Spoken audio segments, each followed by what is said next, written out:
Next up, in light of numerous actions taken by a number of bodies of the United Nations which exhibit a deep anti-American bias, we have an executive order prepared for your attention that would withdraw the United States from the UN Human Rights Council, would withdraw the United States from the UNRWA, which is a refugee organization, and would also review American involvement in UNESCO, which has also exhibited anti-American bias.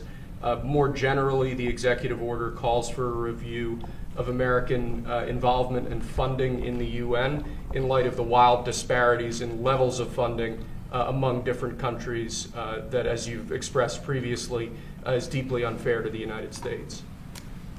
So I've always felt that the UN has tremendous potential. It's not living up to that potential right now. It really isn't, hasn't for a long time.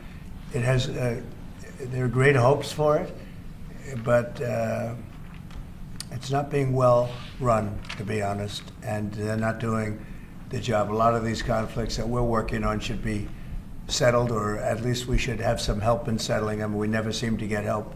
That should be the primary purpose of the UN, the United Nations. And again, it's got great potential, and based on the potential, we'll continue to go along with it, but they got to get their act together.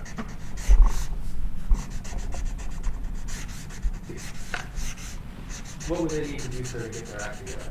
Well, they got to be fair to countries that deserve fairness. They have some countries, as you know, that are outliers, that are very bad, and they're being almost preferred as countries to those that do their job and are doing a good job, and they have to really, they're going to end up losing, a lot of countries are going to end up losing their credibility like other organizations, and then they're going to be nothing.